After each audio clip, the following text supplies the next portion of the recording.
चढता उतरता क्रम लावायचो. पण तो कसा लावायचा आपण याचं आता कसं याचं रूपांतरण तीन करायला खूप वेळ जायचा. मला किती 3 संख्या त्यांचं रूपांतर करायला लागलं खूप वेळ जायचा. आणि काय मला ही रूपांतर करताना चुकायचं बी आपलं बरोबर. मग ती डबल करता करता आपलं टाइम खूप जायचं. आता पहा मग याच्यासाठी एक ट्रिक आहे. पहा डायरेक्ट ह्या दोघांमध्ये फरक किती आहे? 5. ह्या दोघांमध्ये 2. या दोघांमध्ये 2. काहीच नाही. वर फक्त एक शून्य लावलं.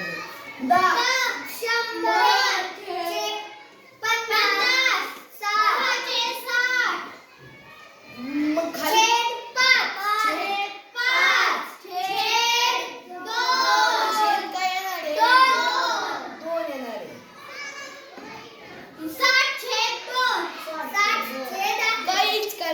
फक्त बागा. आता बागा बरं बघू काय उत्तर येते. 5 ला 100 ने भागल्यावर उत्तर येते 20.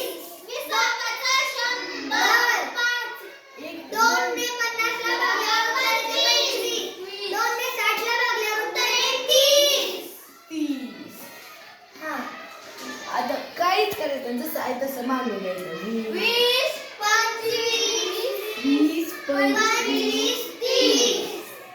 आता याची संख्या आपल्याला कोणता लावायचं? चढता क्रम लावायचा का उतरता क्रम? दोन्ही लावून बघू. आधी कोणता लावू? चढता पहिल्यांदा येईल 20. थांबा. चढता क्रमात आणि उतरता 20. पहिल्यांदा 20 20 सगळ्यात छोटा काय आहे? 20 कशाला होता? 10/5 ला. आता मग कोणता येईल? 25 5/7 नंतर आणि 6/8. हा मग आता ही काय झालं? चढता क्रम. आता उतरता क्रम लावू.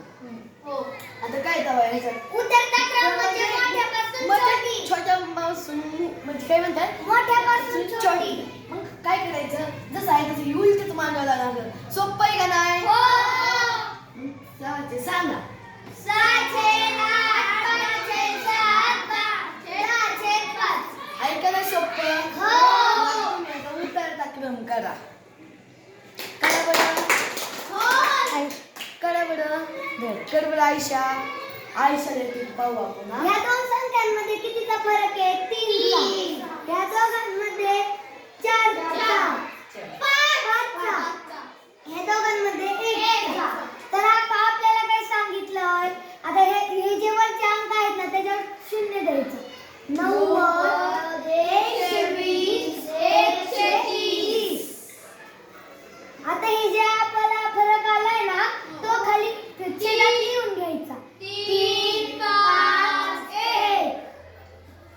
आता काय करायचं? या संख्यांनी या संख्याला भागायचं. 3 1 3 3 3 9. हा 0 नाही करायचं. इथं राहून दे. काहीच करीत नाही बोलायचं. 3 नाही करू ते वर करायचं. 5 ला 120 ने भागल्यावर 5 गुणे 10. 2 राहिले 5 4 20. 1 ने 130 ला भागल्यावर उत्तर 130.